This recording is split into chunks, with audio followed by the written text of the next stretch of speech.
దేవునికి స్తోత్రం. మత్తయి సువార్త 22వ అధ్యాయము 1వ వచనం మన ధ్యాన వాక్యం. అలాగే 11, 12 వచనాలు మన ధ్యాన వాక్యం. ఈరోజు మత్తయి సువార్త 22వ అధ్యాయము 1వ వచనం, అలాగే 11, 12 వచనాలు చదవండి. యేసు వారికి ఉత్తరం ఇచ్చుచు తిరిగి ఉపమాన రీతిగా ఇట్లా నేను, పరలోక రాజ్యము తన కుమారునికి పెండ్లి విందు చేసిన ఒక రాజుని పోలి ఉన్నది. హల్లెలూయా. తర్వాత 11వ వచనం, 12వ వచనం చదవండి. రాజు కూర్చున్న వారిని చూడ లోపలికి వచ్చి అక్కడ పెండ్లి వస్త్రము ధరించుకొనని ఒకను చూచి, స్నేహితుడా, పెండ్లి వస్త్రము లేక ఇక్కడికి ఎలాగూ వచ్చితివి అనగా, వచ్చితివి అని అడుగగా వాడు మౌని అయి ఉండెను. అంతటా రాజు వీని కాళ్ళు చేతులు కట్టి వెలుపటి చీకటిలోనికి త్రోసివేయుడి, అక్కడ ఏడుపును పండ్లు కొరుకుటను ఉండునని పరిచారకులతో చెప్పాను. హల్లెలూయా. దేవుని బిడ్డలారా, ఇక్కడ ఒక అద్భుతమైనటువంటి మాటలు మనం వింటున్నాం. ఇది ఈరోజు దేవుని రాజ్యములోకి దేవుని యొక్క రాజ్యములోకి మనం వెళ్ళాలంటే మనకు ఒక అర్హత ఉంది. ఏంటి అర్హత అంటే, మనము నీతి అనే మైమరుపు, నీతి అనే వస్త్రము అనబడినటువంటి నీతి న్యాయములు కలిగినటువంటి రక్షణ, నీతి న్యాయములు కలిగినటువంటి ఆ వస్త్రం మనం ధరించుకున్న దేవుడే కోరుకుంటున్నాడు. అందులో ముఖ్యంగా చెప్తున్నాడు, ఆయన ఉపమాన రీతిగా చెప్పాడు. ఏ రీతిగా? ఉపమాన రీతిగా ఒక పెండ్లి విందు, ఆ పెండ్లి విందులోకి ఆ వచ్చినటువంటి వ్యక్తి వస్త్రము ధరించాలి. ఎలాంటి వస్త్రం అది? ఏం వస్త్రం? పెండ్లి వస్త్రం ధరించాలి. ఈ 22వ అధ్యాయం అంతా కూడా చదివితే అక్కడ చాలామంది నెపాలు వేస్తారు. అక్కడ పిలువబడినటువంటి వారు ఎవరు కూడా రానోళ్ళక పోయిరి అని ఉంటుంది 3వ వచనంలో.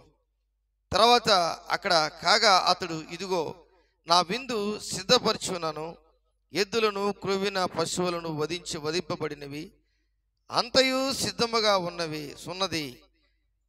పెండ్లి విందుకు రండని పిలువబడిన వారితో చెప్పుడని వేరే దాసులను పంపిన గాని వారు లక్ష్యము చేయక, ఒకడు తన పొలమునకును మరి ఒకడు తన వర్తకమునకు వెళ్ళిరి. తక్కిన వారు అతని దాసులను పట్టుకొని అవమానపరిచి చంపిరి. ఇవన్నీ కూడా బాగా గమనించండి. రాజు కోపం వచ్చింది. 6వ వచనం, 7వ వచనం, 8వ వచనం చూస్తే, అప్పుడు అతడు, పెండ్లి విందు సిద్ధముగా ఉన్నది గాని పిలువబడిన వారు పాత్రులు కారు, గనుక రాజ్య మార్గమునకు పోయి మీకు కనబడు వారందరినీ పెండ్లి విందుకు పిలువడని తన దాసులతో చెప్పాను. ఈరోజు దేవుని బిడ్డలారా, అక్కడ 10వ వచనం చూస్తే చెడ్డవారినేమి మంచివారినేమని ఉంది. చదవండి ఎవరైనా ఒకరు. రాజమార్గమునకు పోయి చెడ్డవారినేమి మంచివారినేమి తమకు కనబడిన వారందరినీ పోగు చేసిరి, కనుక విందుకు వచ్చిన వారితో ఆ పెండ్లిశాల నిండెను. దేవునికి స్తోత్రం. హల్లెలూయా. యూదుల ఆచారం ప్రకారం ఒక అద్భుతమైనటువంటి విషయం ఏంటంటే, నీలాగా నాలాగా పెండ్లి చేసేటప్పుడు మనం ఏం చేస్తాం? మనం ఏం చేస్తాం? ఒక కార్డు తీసుకొని ఆ కార్డు కొట్టించి ఏం చేస్తాం? మనం నా కుమారునికి నా కుమార్తెకి పెండ్లి అని వాళ్ళకి ఇన్విటేషన్ ఇస్తాం. అవునా? బంధువులకి ఇస్తాం, ముందు ఫ్రెండ్స్కి ఇస్తాం, తర్వాత మనకు తెలిసినటువంటి వారికి అందరికీ ఇస్తాం, అధికారులకు ఇస్తాం, ఇంకా మంచి మంచి మన శ్రేయోభిలాష్ కోరే వారందరికీ ఇస్తాం, ఇరుగు పొరుగు వారికి ఇస్తాం. కానీ ఒకరోజు 2 రోజులు 1 వారంలో అయిపోద్ది మన ప్రయాణం. కానీ యూదులు అలా కాదు. వారు ఇన్విటేషన్ ఎలాగుంటుందంటే 6 నెలల ముందే ఉంటుంది. ఎన్ని నెలల ముందు ఉంటుంది? 6 నెలల ముందే ఉంటుంది. అంత మాత్రమే కాదు, వారు 6 నెలల ముందు ఆ పెండ్లి ఇన్విటేషన్ లేక పిలుపుకి వెళ్తే వారు ఏం చేస్తారంటే వస్త్రాలు పెడతారు. ఎవరికి? ఆ పిలువబడినటువంటి వారికి. ఆ యూదులు ఏం చేస్తారంటే వస్త్రాలు పెడతారన్నమాట.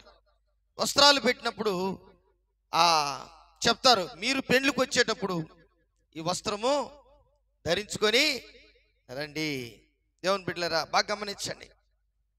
ఎందుకు ఈ పెండ్లి వస్త్రము దేవుడు అడిగాడు, రాజు అడిగాడంటే, రాజు కూర్చున్న వారిని చూడ లోపలికి వచ్చి అక్కడ పెండ్లి వస్త్రము ధరించుకొనని ఒకరిని చూచి, స్నేహితుడా, పెండ్లి వస్త్రం లేక ఇక్కడికి ఎలాగూ వచ్చితివని అడుగగా వాడు మౌని ఉండెను. ఈరోజు దేవుని బిడ్డలముగా మనము ఏ వస్త్రము ధరించుకుంటే పరలోక రాజ్యానికి వెళ్తామంటే నీతి అనే వస్త్రం, ఆ న్యాయం అనే వస్త్రం మనం ధరించుకుంటే తప్ప దేవుని రాజ్యానికి మనం చేరలేము. ఎందుకంటే అది ప్రభువును నమ్ముకోవడం, క్రీస్తు ప్రభువుగా నువ్వు అంగీకరించడం, రక్షకుడుగా అంగీకరించడం, ఆయన్ని దేవుడిగా స్వీకరించడం.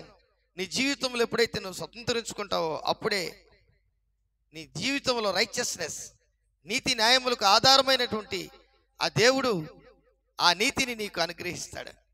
కాబట్టి ఈరోజు చాలామంది జీవితాల్లో మనకు బాగా గమనించండి, దేవుని మందిరానికి రావాలంటే చాలా కష్టం. ఒక దుఃఖము కలిగినటువంటి ప్రాంతానికి వెళ్ళాలంటే కష్టం. ఒక బాగా దేవుని యొక్క సన్నిధానములో ఉండాలన్నా కూడా ఇష్టంలే దేవునికి, మనుషులకి ఇష్టంలే దేవుని దగ్గర ఉండాలంటే కూడా. కానీ దేవుడు ఏకంగా చెప్తున్నాడు, పెండ్లి వస్త్రము లేనటువంటి వారిని కాళ్ళు చేతులు గట్టి ఎక్కడేస్తున్నారు? చీకటనే అక్కడ అగ్నిగుండంలో వేస్తున్నారు. వారికి కాళ్ళు చేతులు కట్టి అంట అక్కడ పండ్లు కొరుకుటయు ఏడుపును ఉంటుందని చెప్తున్నారు. ఈరోజు భయం లేదు జనాలకి, మనుషులకు భయం లేదు. ఎందుకని భయం లేదంటే దేవుని దగ్గరకు రావడానికి ఇష్టం లేదు. ఎందుకంటే వారికి నీతి న్యాయములు లేవు గనుక, యథార్థత పవిత్రత లేవు గనుక, దేవుడు పిలిచినటువంటి పిలుపును అందుకోలేదు గనుక. అందుకే చూడండి, లూకాసు వార్త 14వ అధ్యాయంలో కూడా ఈ మాటను మనం చూస్తే 16వ వచనం, 17వ వచనం, 18వ వచనం, ఇక్కడ 3 విధాలైనటువంటి మనుషులు మనకు కనబడతారు. ఒకడు పొలము కొన్నాడని వెళ్తున్నాడు. ఇంకొకడు ఏమంటే 5 జతలు ఎడ్లు కొన్నానని చెప్పి వాటిని పరీక్షించ వెళుచున్నాను అంటున్నాడు. మరి ఒకడు ఏమంటున్నాడంటే, నేను ఒక స్త్రీని వివాహం చేసుకున్నాను, అందుచేత నేను రాలేనంటున్నాడు. 3 రకాల మనుషులు. ఎందుకంటే దేవుని రాజ్యానికి వెళ్ళేదానికి, దేవుని యొక్క పెండ్లి విందుకు వెళ్ళేదానికి నీ అర్హత ఏంటంటే, ఏ అర్హత ఉందంటే నువ్వు పిలువబడినటువంటి పిలుపును నీవు అర్థం చేసుకుని ఆ పిలుపుకు లోబడి రావడమే. అక్కడ నీ కోసం సిద్ధపరిచినటువంటి విందు అది ఎంతో గొప్పది. అక్కడ మంచి మంచి ఆహారం నీ కొరకు సిద్ధపరిచి ఉంది. అయితే నీవు ధరించుకోవాల్సినటువంటి ఆ పెండ్లి వస్త్రం దేవుడు నీకు ఇస్తాడు. అది యోబు గ్రంథం మనం గమనించినట్లయితే 29వ అధ్యాయము 14వ వచనంలో యోబు ఒక మాట, ఆయన కష్టాల్లో బాధల్లో ఆయన ధరించుకున్నటువంటి వస్త్రం చూడండి. ఆయన గోనెపట్టు అయితే కట్టుకున్నాడు, ఆయన శరీరం అంతా కురుపులు వచ్చేసాయి, ఆయనకు ఉన్నటువంటి బలహీనతలు ఎన్నో ఉన్నాయి. కానీ అక్కడ యోబు మాట్లాడే మాట, యోబు గ్రంథం 29వ అధ్యాయము 14వ వచనంలో మనం గమనించినట్లయితే ఒక అద్భుతమైన మాట మాట్లాడతాడు. నీతిని వస్త్రముగా ధరించుకొని ఉంటిని కనుక అది నన్ను ధరించెను. నా న్యాయ ప్రవర్తన నాకు వస్త్రముగాను పాగాయు ఆయను. నిజమేనా? ఈరోజు దేవుని మందిరానికి వచ్చే వాళ్ళందరూ కూడా నీకు తలపాగా ఉందా? ఉంది. ఆయన నీకు తలపాగా పెట్టున్నాడు. ఏమి తలపాగా పెట్టినాడంటే న్యాయ ప్రవర్తన అనే ఒక ఉన్నతమైనటువంటి వస్త్రము, అలాగే పాగా నీకు పెట్టున్నాడు, కిరీటము లాగా పెట్టున్నాడు. ఎంతమంది దీన్ని అర్థము చేసుకుంటున్నారు? ఎంత మంచి ఉన్నతమైనటువంటి ఆలోచన యోబుకున్నదో చూడండి. యోబుకి కఠినమైన పరిస్థితి, తన కురుపులు కుక్కలు లాగుతున్నాయి, తన వస్త్రాలు చించుకొని గోనె పట్ట కట్టుకొని తన స్నేహితుల ముందు బూడిది పూసుకొని వారు ఉపవాసం ఉండి కన్నీరు కార్చేంత పరిస్థితి వచ్చింది. తన భార్య కూడా దేవుని దూషించమని చెప్తుంది. దేవుని బిడ్డలారా, అలాంటి స్థితిలో కూడా తన నీతిని దేవుని ముందు కనపరుచుకుంటున్నాడు. ఈరోజు నీ ప్రవర్తన దేవుని దృష్టిలో ఇష్టంగా ఉండాలి అని ఒక పాస్టర్ చెప్పడం కాదు, ఒక విశ్వాసి చెప్పడం కాదు, ఒక దైవజనుడు చెప్పడం కాదు, దేవుని వాక్యమే చెప్తుంది. ఏమని చెప్తుందంటే, ఆయన పిలిచినటువంటి పిలుపును నువ్వు అందుకున్నావా? ఆయన పిలిచినటువంటి పిలుపులో నువ్వు నిలబడ్డావా? నీ ఆత్మీయ స్థితిని దేవునికి ఇష్టమైన రీతిలో నీవు కట్టబడి ఉన్నావా? ఆయన నిన్ను చూచినప్పుడు, ఆ పెండ్లి సాలలో నిన్ను చూచినప్పుడు సంతోషిస్తున్నాడా అనేదే నీ జీవితంలో దేవుని అర్థం చేసుకునేటువంటి వ్యక్తి ఆ వివాహ వేదికకి, ఆ పెండ్లి విందుకు మనం పిలువబడినటువంటి వారముగా. ప్రకటన గ్రంథంలో ఆ ఉన్నతమైనటువంటి స్థితిని మనం ఒక్కసారి గమనించినట్లయితే 22వ అధ్యాయము 21వ అధ్యాయములు మనం గమనించినట్లయితే మన కొరకు సిద్ధపరచబడినటువంటి ఆ పరిశుద్ధుల పట్టణము, పెండ్లి కుమార్తెకై పెండ్లి కుమారునికై అలంకరించబడినటువంటి పట్టణము, గొర్రెపిల్ల దేవునికి కొరకు అలంకరించబడినటువంటి ఆ పట్టణములో నీవు నేను చేర్చబడుటకు. చూడండి 9వ వచనం, 21:9 చూడండి. అంతటా కడపటి 7 తెగులతో నిండిన 7 పాత్రను పట్టుకొని ఉన్న ఇటు రమ్ము పెండ్లి కుమార్తెను, ఆ గొర్రెపిల్ల యొక్క భార్య అనబడినటువంటి భార్య సంఘము, ఆ సంఘములో వధువు సంఘములో నీవు ఆ పెండ్లి విందుకు పిలువబడినటువంటి దేవుని బిడ్డగా నీ ఆత్మీయ జీవితంలో ఆ పెండ్లి విందులో దేవుడి ఇష్టము, దేవునికి ఇష్టమైనటువంటి రీతిలో ఆ పెండ్లి విందుకు మనం వెళ్ళాలి. అందుకే ఆయన గొర్రెపిల్ల యొక్క భార్యను నీకు చూపేదనని నాతో చెప్పి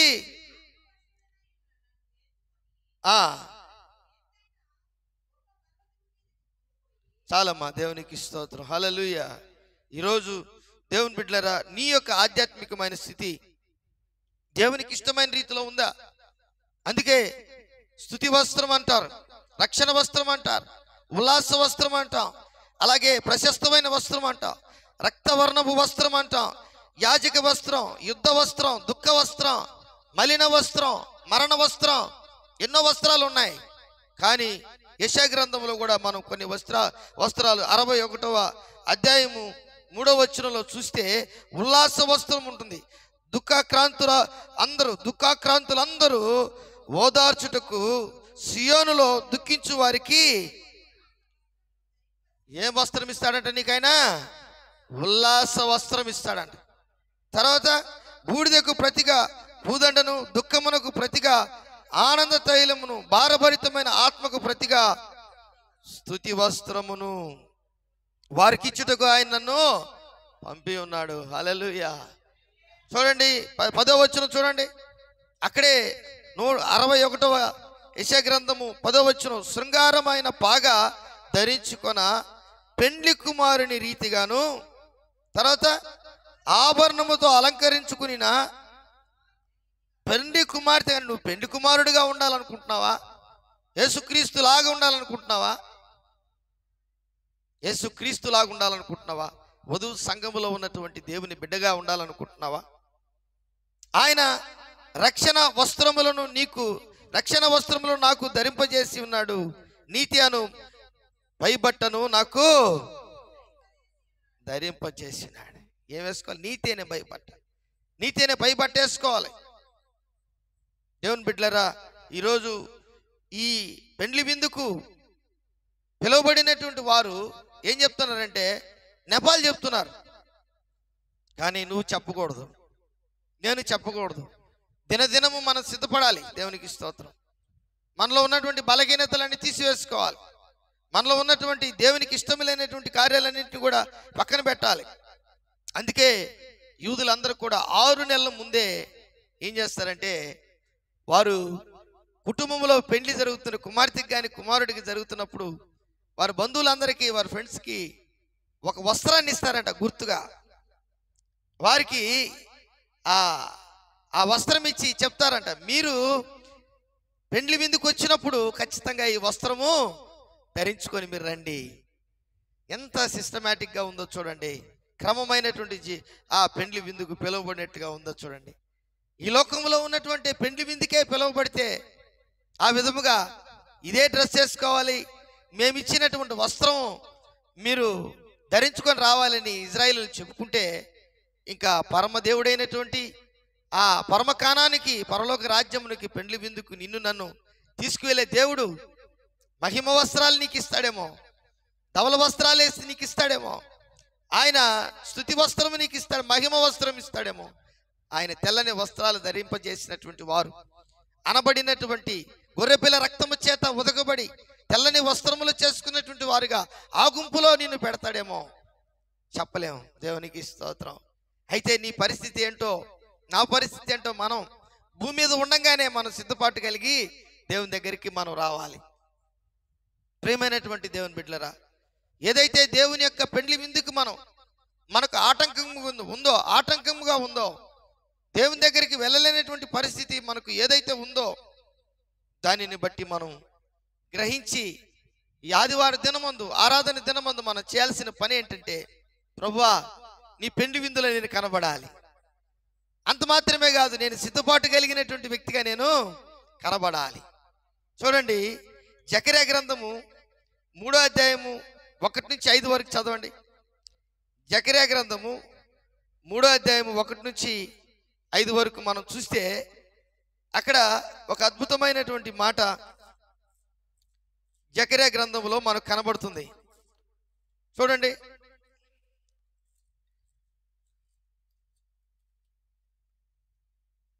3:1 నుంచి 5 వరకు.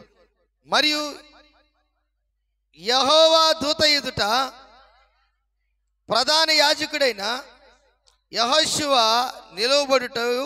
నిలవబడుటయు సాతాను ఫిర్యాదైన అతని కుడిపార్శ్వమున నిలవబడుటయు అతడు నాకు కనపరచెను. సాతాను, యెహోవా నిన్ను గద్దించును, యెరూషలేమును కోరుకును, యెహోవా నిన్ను గద్దించును, ఇతడు అగ్నిలో నుంచి తీసిన కొరువు వలె ఉన్నాడు కదా అని యెహోవా దూత సాతానుతో అనెను. యెహోషువ మలిన వస్త్రములు ధరించిన వాడై దూత సముఖములో నిలవబడి ఉండగా, దూత దగ్గర నిలిచి ఉన్న వారిని పిలిచి ఇతని మైలు బట్టలు తీసివేయడని ఆజ్ఞాపించి, నేను నీ దోషములు పరిహరించి ప్రశస్తమైన వస్త్రములతో నిన్ను అలంకరించుచున్నాను అని. హల్లెలూయా. ఏం వస్త్రాలు ఇస్తాడంటే దేవుడు మనకు? యెహోషువకి ఇచ్చినటువంటి ఆ ప్రశస్తమైన వస్త్రాలు, మలిన వస్త్రాలు తీసివేసి, ఈరోజు దేని విషయంలో నీకు మలిన వస్త్రాలు వచ్చాయి, ఆ మలిన వస్త్రం తీసేసి ప్రశస్తమైన వస్త్రం దేవుని సముఖములో నిలబడుటకు, నీకు ప్రశస్తమైన వస్త్రములు ఇచ్చుటకు ఆయన సిద్ధముగా ఉన్నాడు. ప్రియమైనటువంటి దేవుని బిడ్డలారా, ఈరోజు చాలామంది జీవితాలలో దేవునికి ఇష్టమైనటువంటి రీతిలో మనం పెండ్లికి, చూడండి, ఎఫెసీయులకు రాసిన పత్రిక మనకు బాగా తెలిసినటువంటి ఎఫెసీయులకు రాసిన పత్రిక 5వ అధ్యాయంలో ఇక్కడ వాక్యముతో మనల్ని ఉదక స్నానం చేస్తాడు. 25వ వచనం, పురుషులారా మీరును మీ భార్యలను ప్రేమించుడి, అటువలే క్రీస్తు సంఘమును ప్రేమించి అది కలంకమైనను ముడతైనను అట్టిది మరి ఏదైనాను లేక పరిశుద్ధమైనది గాను నిర్దోషమైనది గాను మహిమ గల సంఘము గాను ఆయన తన ఎదుట దానిని నిలబెట్టుకొనవలని వాక్యముతో ఉదక స్నానము చేత దానిని పవిత్రపరిచి పరిశుద్ధపరచుటకై దాని కొరకు తన్ను తాను అప్పగించుకొనెను. హల్లెలూయా, హల్లెలూయా. అటువలనే పురుషుడు కూడా తన సొంత శరీరం వలె తన భార్యలను ప్రేమింపబద్దులై ఉన్నారు. తన భార్యను ప్రేమించువాడు తన్ను ప్రేమించుకొనుచున్నాడు. తన శరీరమును ద్వేషించువాడు ఎవడునూ లేడు గాని ప్రతివాడును దానిని పోషించి సంరక్షించుకొనును. మనము క్రీస్తు శరీరమునకు అవయవములై ఉన్నాము గనుక అలాగే క్రీస్తు కూడా సంఘమును పోషించి సంరక్షించుచున్నాడు. ఈ హేతు చేత పురుషుడు తన తండ్రిని తల్లిని విడిచి తన భార్యను హత్తుకొనును, వారిద్దరూ ఏక శరీరమై ఉందురు. ఈ మర్మము గొప్పది. అయితే నేను క్రీస్తును గూర్చి సంఘమును గూర్చి చెప్పుచున్నాను. హల్లెలూయా. కాబట్టి ఎలాగ తీసుకొచ్చాడంటే ఒక భార్యాభర్తల అనుబంధం ఎలాగుంటుందో, ప్రేమ చిహ్నముగా ఏ విధంగా ఉంటుందో, ఆధ్యాత్మికమైనటువంటి ఒక డివైనిటీ ఏ విధంగా, దైవత్వం ఆ భార్యాభర్తల మధ్యలో ఎన్నడూ లేనటువంటి సంతోషం, వారు కలిసి జీవిస్తున్నటువంటి విధానం, వారు పిల్ల పాపలతో జీవిస్తున్నటువంటి విధానం, వారు సమాజంలో వారికి మంచి పేరు వారి కుటుంబం ద్వారా జరుగుతున్నటువంటి ఆ విధానం, ఇవన్నీ దేవుడే కలిగించాడు. హల్లెలూయా. దానిని దేంతో పోలుస్తున్నా అంటే సంఘంతో పోలుస్తున్నా. అది కలంకమైనను ముడతైనను అట్టిది మరి ఏదైనాను లేక పరిశుద్ధమైనది గాను నిర్దోషమైనది గాను మహిమ గల సంఘము గాను ఆయన తన ఎదుట దాన్ని నిలబెట్టుకొనవలెనని వాక్యముతో ఉదక స్నానము చేత దాన్ని పవిత్రపరిచి పరిశుద్ధపరచుడికై దాని కొరకు తను తాను అప్పగించుకున్నాడు. యేసుక్రీస్తు రక్తం చిందించాడు, మరణించాడు, తిరిగి లేచాడు. ఆయన అంటున్నాడు, నేనుండు స్థలములో మీరు ఉండులాగా నాకు స్థలం మీ కొరకు సిద్ధపరచ వెలుచున్నాను, మరలా వస్తాను మీ దగ్గరికి, మిమ్మల్ని తీసుకెళ్తాను. ఎలాగుండాలి మనం? కలంకమైనటువంటి వారముగా ఉండాలా, ముడతైనటువంటి వారముగా ఉండాలా. యెహోషువకి చెప్తున్నాడు మలిన వస్త్రాలంట. యెహోషువ ఎలాంటి వస్త్రాలంట? అక్కడ దేవదూత ఉంది, అక్కడ దేవుని దూత ఉంది, రెండోది అక్కడ సైతాన్ దూత కూడా, సైతాన్ కూడా ఉన్నాడు. నిన్ను ఆధ్యాత్మికంగా దేవుడు చూస్తున్నప్పుడు ఒక పక్క సైతాన్ నిన్ను లాగుతూ ఉంటుంది ఈ లోకంలో పడిపోయేదానికి, ఒక పక్క దేవుని దూత కూడా నిన్ను చూస్తూ నిన్ను జాగ్రత్త పరుస్తూ నీకు ఇస్తున్నటువంటి ఇన్స్ట్రక్షన్స్ కానీ సూచనలు కానీ తెలుసుకోలేకపోతే మలినమైన వస్త్రాలు మనకు వచ్చేస్తాయి. కాబట్టి దేవుని బిడ్డలారా చూడండి, మీరు లేవికాండం 10వ అధ్యాయంలో అక్కడ అన్యగ్నిని తీసుకొచ్చినటువంటి ఆ నాదాబు అబీహుల్ని ఇద్దరిని కూడా దేవుడు కాల్చినప్పుడు పరలోకము నుంచి అగ్ని వచ్చింది వారి మీదకి, వారిద్దరూ కాల్చబడ్డారు. వారికి బదులు ఈతామారు ఎలియాజర్ని దేవుడు అహరోను కుమారుల్ని యాజకులుగా నియమించినప్పుడు అక్కడ జరిగింది ఏంటంటే, వారు పాలెం వెలుపలికి తీసుకెళ్ళి వారు వస్త్రాలు తీసేశారు. మోషే ఏడవలేదు, అహరోను ఏడవలేదు. కారణం ఏంటి తెలుసా? వారు దేవుని యొక్క ఆవరణములో ఉండి, దేవుని యొక్క యాజకులుగా ఉండి, వాళ్ళ వస్త్రాలు ఎలాగున్నాయంటే దేవునికి ఇష్టం లేనటువంటి వస్త్రాలుగా, వారి పద్ధతులు వారి ఆలోచనలు అన్నీ కూడా ఎలాగున్నాయంటే దేవునికి ఇష్టం లేనటువంటి వారుగా ఉన్నారు. ఈరోజు దేవుని బిడ్డలారా, అహరోను వస్త్రం మనం గమనించినట్లయితే ఆ అహరోను వస్త్రం పైన ఇక్కడ 12 రాళ్ళు ఉంటాయంట. ఎన్ని ఉంటాయంట? 12 రాళ్ళు ఉంటాయి. ఈ తలం మీద నుంచి ఆ అభిషేక తైలం పోసినప్పుడు గెడ్డమ మీదుగా వచ్చి ఆ అభిషేక తైలము ఆయన ఉన్నటువంటి ఇక్కడ భాగంలో ఉన్నటువంటి ఆ 12 గోత్రముల యొక్క చిహ్నము కలిగినటువంటి రాళ్ళు ఈ నూనెతో తడపబడాలంట. నూనెతో తడపబడి ఎందుకు తడపబడాలంటే వారు దీవించబడాలి, వారు అభిషేకించబడాలి, వారు ప్రత్యేకించబడాలి. అందుకే ఇశ్రాయేలులో ప్రకటన గ్రంథములో మీరు గమనించినట్లయితే 1,44,000 మంది అక్కడ మనకు కనబడతారు. వారిలో ఎవరంటే ప్రత్యేకించబడినటువంటి వారు. మన పరిస్థితి ఏంటంటే లెక్కకు మించిన సైన్యము తెల్లని వస్త్రములు ధరించుకున్న వారుగా మనకు 7వ అధ్యాయంలో కనబడతారు ప్రకటన గ్రంథంలో.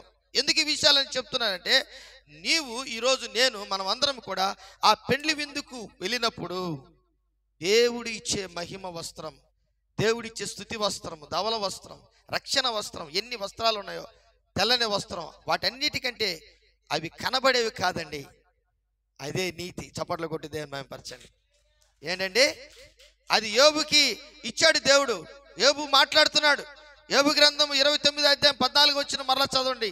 ఆ మాట ఎంత జాగ్రత్తగా భయము భక్తితో కూడినటువంటిదిగా ఉంది యోబు జీవితంలో. అది ఎంత ఆశీర్వాదకరంగా ఉందో చూడండి. నేను నీతిని వస్త్రముగా ధరించుకొని ఉంటిని గనుక అది నన్ను ధరించను. వస్త్రం అంట, నీతి అనే వస్త్రం అంట యోబుని ధరించిందంట. దేవునికి స్తోత్రం. ఎంత గొప్ప విషయం. ఈరోజు యోబు గ్రంథం మీరు చదివితే ఒకసారి బాధేస్తుంది, అయ్యో ఆయనకి అన్ని శ్రమలా అని. కానీ ఆ శ్రమలలో కూడా యోబు జీవితంలో నీతి అనే వస్త్రము ధరించుకున్నటువంటి వాడుగా, మనుషులు కనబడకపోయినా, మనుషులు కనబడేదే వస్త్రం తల్లి అక్కడ చెప్పండి, ఏమయ్యా యోహన్నా, మనుషులు కనబడేది ఏ వస్త్రం అక్కడ? గోనెపట్ట. ఎవరికండి అక్కడ కనబడేది? యోబు వేసుకోండి, అక్కడ గోనెపట్ట వేసుకున్నాడు, గోనెపట్ట ధరించున్నాడు, లేకపోతే వస్త్రాలు చించుకొని బూడిద పూసుకున్నాడు. ఆయన భార్య కూడా ఆయన దూషిస్తుంది. ఈరోజు నువ్వు వేసుకునేటువంటి వస్త్రం ఎంత గొప్పదైనా సరే, నేను వేసుకున్న వస్త్రం ఎంత గొప్పదైనా సరే, నేను బంగారు ప్యాంటు బంగారు చొక్కా వేసుకొని పోయి ఒక పెండ్లి విందుకు పోతే నన్ను అందరూ చూస్తారు, అవునా కదా? ఇప్పుడు యోహాన్ ఉన్నాడు, యోహానికి ఒక 200 కేజీలు బంగారు ఉంది. వారంకి ఒకసారి ఏదైనా ఫంక్షన్కి వెళ్ళినప్పుడు ఒళ్ళంతా ఒక 10 కేజీలు బంగారు వేసుకొని పోతే దొంగలందరూ ఎక్కడ ఉంటారమ్మా? ఏడా దూరంగా ఉండరు. ఆయన కారు చుట్టూ లేకపోతే ఆయన చుట్టూ ఉంటారు. అందుకని ఆయన ఏం చేయాలి? ఆయన ఏం చేయాలమ్మా? ఏం చేయాలి చెప్పండి? సెక్యూరిటీ పెట్టుకోవాలా? నువ్వు ఒక పెద్ద సెలబ్రిటీ అయిపోతావు. ఇప్పుడు మామూలుగా పోతా ఉన్నావు అనుకో, నిన్ను ఎవరు పట్టించుకోరు. అదే ఒక 10 సవర్లు నీ మెడ మీద పెట్టుకొని, చెవులకి నీ మొహానికి అంతా రంగులు కొట్టుకొని నీట్గా కోటేసుకొని, దీనికి ఒక 4 ఉంగరాలు, మామూలు ఉంగరాలు కదా, ఇంతలా ఉండాలి ఒక్కొక్క ఉంగరం. మనం కోరుకుంటాం కదా, బంగారం అంటే ఇష్టం కదా మనకు. బంగారం అంటే ఇష్టం లేని ఎవరండి అమ్మా చెప్పండి? ఎంతలా ఉంగరం ఉండాలి? ఒక్కొక్కటి ఇంతలా ఉంగరం ఉండాలి. ఈ 4 ఏళ్ళకి 4 ఉంగరాలు, ఈ బట్టనేలకు కూడా ఉంగరాలు వేసుకొని పోతామని అనుకో, నీ దారిని పోయే వాళ్ళందరూ నిన్ను ఇప్పుడు మైకులు ఎత్తుకొని నీ దగ్గరకు వచ్చి ఇంటర్వ్యూ చేస్తారు. ఏమని? అయ్యగారు చెప్పండి, నీకు ఇంత బంగారు ఎక్కడి నుంచి వచ్చింది, ఎట్లా సంపాదించావు, ఏందని? నా ప్రియమైనటువంటి దేవుని బిడ్డలారా, నీవు పెండ్లి విందుకు ఏ విధంగా సిద్ధపడతావో చూడండి. పేదోళ్ళు కూడా పెండ్లి విందుకి ఎలా పోతారండి? పేదోళ్ళు కూడా ఎలా పోతారు పెండ్లి విందుకి? మా ఫ్రెండ్ ఒక ఆయన ఉన్నాడు, గోల్డ్ మ్యాన్. ఆయన పేరు ఏం పేరు? Gold man. ఆయన ఏ పెళ్ళికి పోయినా సరే ఆయన కోట్ వేసేస్తాడనమాట. 4-5 కోట్లు ఉన్నాయి అతని దగ్గర, బ్లేజర్స్ ఉన్నాయి. ఆ బ్లేజర్ వేసుకుంటాడు, కరుణానిధిలాగా కళ్ళద్దాలు పెట్టేస్తాడు, నీట్గా ఇంతలో బెల్ట్ అనమాట, బెల్ట్ వేస్తాడు, అందరికంటే ముందు బిగ్గు కూర్చుంటాడు. ఆయన చూస్తే ఆ పెళ్లిలో ఒక ప్రత్యేకంగా కనబడతాడు. కారణం ఏంటంటే ఆ డ్రెస్ మేకింగ్. అలాగే నీ జీవితంలో కూడా ఎన్ని రకాల డ్రెస్సులు ఉన్నాయో వాటన్నిటికంటే కూడా ఎన్ని రకాల నీ ఆభరణాలు ఉన్నాయో. కొంతమంది ఉడ్యానం కోరుకుంటారు, కొంతమంది చంపసరాలు కోరుకుంటారు, కొంతమంది పాపడి ఏంటమ్మా ఏముంటారు దాన్ని పాపడి పిల్ల కోరుకుంటారు, కొంతమంది ఏంటంట ముక్కు బేసరు కోరుకుంటారు. ఎన్ని ఉన్నాయో రకరకాల ఆభరణాలన్నీ. చేతికి కూడా ఇక్కడ వేస్తారు. ఏందమ్మా కడియాలా ఏంటయ్యి? చేతులకి ఇక్కడ వేస్తారు, ఇక్కడ కనబడుతుంటారు, సార్ ఇట్లా కనబడుతుంటారు. ఆ రోజుల్లో రాజులు వేసినట్టు ఆ పెళ్లిలో కనబడుతుంటారు, రకరకాలుగా కనబడుతుంటారు. అదే విధముగా నువ్వు ఇక్కడ ఏ విధంగా కనబడాలనుకుంటావో, ఏ విధంగా నీ జీవితంలో ఆ పెళ్లిలో నన్ను అందరూ చూడాలనుకుంటావో, ఆ? ఈ లోకంలో ఏమేమి ఉన్నాయో తెల్లగా ఉండేదానికి కానీ బాగా అందంగా ఉండేదానికి కానీ ఏమేమి రంగులు పూసుకుంటామో నువ్వు పూసుకోవాల్సింది నీతి అనే మైమరుపు. దేవునికి స్తోత్రం. వస్త్రము కూడా నీతే. దేవునికి స్తోత్రం. యెషయా గ్రంథములో మనం ఇందాక చదువుకున్నాం. ఏమని చదువుకున్నామో చూడండి. యెషయా గ్రంథము 61వ అధ్యాయము నీతి అనే పైబట్టంట 10వ వచనం. శృంగారమైన పాగా కొనిన పెండ్లి కుమారుని రీతిగాను ఆభరణములతో అలంకరించుకుని నా పెండ్లి కుమార్తె రీతిగాను ఆయన రక్షణ వస్త్రము నాకు ధరింపజేసి ఉన్నాడు. నీతి అను పైబట్టను నాకు ధరింపచేసి ఉన్నాడు. కాగా యెహోవాను బట్టి మహా ఆనందముతో నేను ఆనందించున్నాను. నా దేవుని బట్టి నా ఆత్మ ఉల్లసించుచున్నది. హల్లెలూయా. కాబట్టి ఈరోజు ఆ విధంగా నువ్వు ఉన్నావా? యేసు ప్రభు వచ్చి నీ భుజం మీద చేయేస్తే ఎలాగుంటుంది ఇప్పుడు? ప్రభువా నేను కొంచెం పని ఉంది, నాకు ఇంకా బాధ్యతలు చాలా ఉన్నాయి, నేను మళ్ళా వస్తానంటావా? చెప్పండి. అలాగ వచ్చారు చాలా మంది. అక్కడ అన్నారు. యేసు ప్రభు ఉపమాన రీతిలో చెప్పినప్పుడు ఆయన మత్తయి సువార్త 22వ అధ్యాయంలో చెప్పినట్టు మనం చూస్తే అక్కడ వాళ్ళు మేము రామంటున్నారు, మేము రానల్లోకి పోయిరి. అందుకే దేవుడు ఏం చేశాడంటే దూరముగా ఉన్నటువంటి రోడ్లో పోతున్నటువంటి అన్య జనముగా ఉన్నటువంటి వారు కనబడినటువంటి రాజమార్గంలో పోయేవారు 9వ వచనం 22:9 మత్తయి సువార్త. గనుక రాజమార్గములకు పోయి మీకు కనబడి వారిని అందరినీ పెండ్లి విందుకు పిలువుడని తన దాసులతో చెప్పాను. దీని అర్థం ఏంటి తెలుసా? ఆ పెండ్లి విందుకు పిలువబడినటువంటి వారిలో నువ్వు ఉన్నావా? దేవునికి స్తోత్రం. ఆ పెండ్లి విందుకి పిలువబడినటువంటి వారిలో నీ జీవితము ఇష్టపూర్వకముగా ప్రభు కొరకు నీ జీవితాన్ని పణంగా పెట్టి లేక సమర్పించుకొని దేవుని కొరకు అలంకరించబడినటువంటి వ్యక్తిగా నువ్వు బంగారు వేసుకో, వెండి వేసుకో, పట్టు చీర కట్టుకో, లేకపోతే పట్టు వస్త్రాలు ధరించుకో, నువ్వు బంగారు చొక్కా వేసుకో, షర్ట్ వేసుకో, ప్యాంట్ వేసుకో, మంచిదే, బంగారు బూట్లు కూడా వేసుకో. కానీ ఆ పెండ్లి విందుకు నువ్వు వెళ్ళాలి. దేవునికి స్తోత్రం. ఏ పెండ్లి విందు? దేవుడు పిలిచినటువంటి పెండ్లి విందు. ఆర్భాటముతోను ప్రధాన దూత శబ్దముతోను దేవుని బూరతోను పరలోకము నుండి ప్రభు దిగి వస్తాడు. ఎలాగొస్తాడు? ఒక అధికారిని ఊరేగిస్తే ఏ విధంగా ఉంటుందో నిన్ను ఆ విధంగా అధికారిగా, ఒక అర్హురాలుగా పరలోక రాజ్యానికి తీసుకువెళ్ళేటప్పుడు ఆర్భాటముతో ప్రధాన దూత శబ్దముతో దేవుని బూరతో నిన్ను పరలోకమునికి ఇక్కడ నుంచి మేఘముల మీద నిన్ను కొనిపోయేటకు నీ కొరకు ఆయన మేఘారూఢుడై వస్తున్నాడు. దేవునికి స్తోత్రం. హల్లెలూయా. ఎంత గొప్ప సంతోషం. ఈరోజు చాలా మంది జీవితాల్లో యేసు ప్రభు ఎప్పుడో వస్తాడులే అని అనుకుంటారు. కాదు, ఆయన వచ్చే రోజు ఆసన్నమైంది. దేవునికి స్తోత్రం. ఆయన నిన్ను కలుసుకునే రోజు ఆసన్నమైంది. ఆయన నిన్ను ప్రేమించి ఆయన నిన్ను ఎత్తుకునే రోజు ఆసన్నమైంది. ఆయన నీ భుజం మీద చేయి వేసే ఆ ఒక సమయం ఆసన్నమై ఉంది. దేవునికి స్తోత్రం. నిన్ను ప్రేమించే దేవుడు నీ దగ్గరకు వచ్చి నిన్ను పలకరించే సమయము ఆసన్నమైంది. నువ్వు ఏ విధంగా ఉన్నావు? సిద్ధపాటు నీలో ఉందా? అందుకే ఈరోజు నీ జీవితంలో ఎలాంటి వస్త్రం నీవు ధరించున్నావు? ఎలాంటి వస్త్రము ధరించుకున్నటువంటి వ్యక్తిగా 2 కొరింథీయులకు రాసిన పత్రిక 5 ఈ మాట చెప్పి నేను ముగిస్తాను. 2 కొరింథీయులకు రాసిన పత్రిక 5:2-3 వచనాల్లో మనకు బాగా తెలిసినటువంటి వాక్యము. 2 కొరింథీయులకు రాసిన పత్రిక 5వ అధ్యాయము 2వ వచనం. మనము దిగంబరులము కాక వస్త్రము ధరించుకున్న వారముగా కనబడుదుము. ఏం వస్త్రము మాది? నీతి అనే మైమరుపనే వస్త్రం. ఆ మైమరుపనే వస్త్రం నీతిదాయకమైనటువంటి వస్త్రం. ఆయన రక్షణ వస్త్రం, ఉల్లాస వస్త్రం, ఆయనకి రక్తవర్ణము వస్త్రము, యుద్ధ వస్త్రము, ప్రశస్తమైన వస్త్రము, రక్షణ వస్త్రము, ప్రకాశమానమైన వస్త్రం. దేవునికి స్తోత్రం. ప్రకాశమానమైన వస్త్రం. మార్కు సువార్త 9వ అధ్యాయం 3వ వచనంలో ఉంటుంది ప్రకాశమానమైన వస్త్రం. చదవండి కావాలంటే. మార్కు సువార్త 9వ అధ్యాయం 3వ వచనంలో ఆ మాట మీరు చూడవచ్చు. ఒక అద్భుతమైనటువంటి రీతిలో దేవుడు అక్కడ అంతలో ఆయన వస్త్రములు ప్రకాశమానమైనవి, మిగుల తెల్లనివి. ఆయను ఈ లోకమందు ఏ చాకలియు అంత తెల్లగా చలువ చేయలేదు. దేవునికి స్తోత్రం. హల్లెలూయా. యేసు ప్రభు వస్త్రాలు తెల్లని వస్త్రాలు అయిపోయినాయి. అది రూపాంతరపు కొండ మీద ఆయన ఉన్నతమైనటువంటి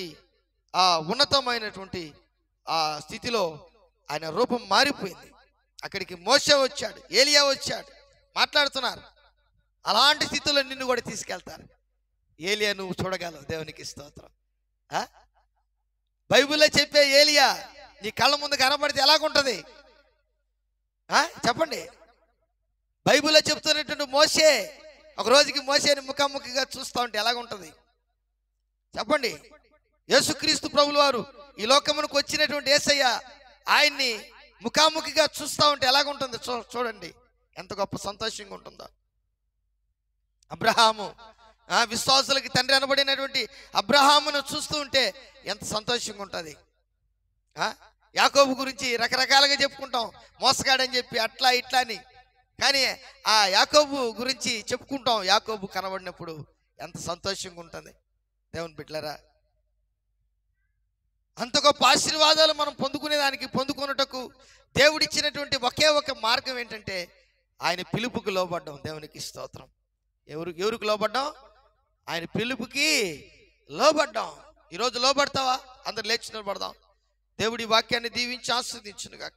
ఆయన నీకు ఇచ్చే వస్త్రము ఒకటే ఒకటి గుర్తుపెట్టుకోండి, నీతిదాయకమైన వస్త్రము.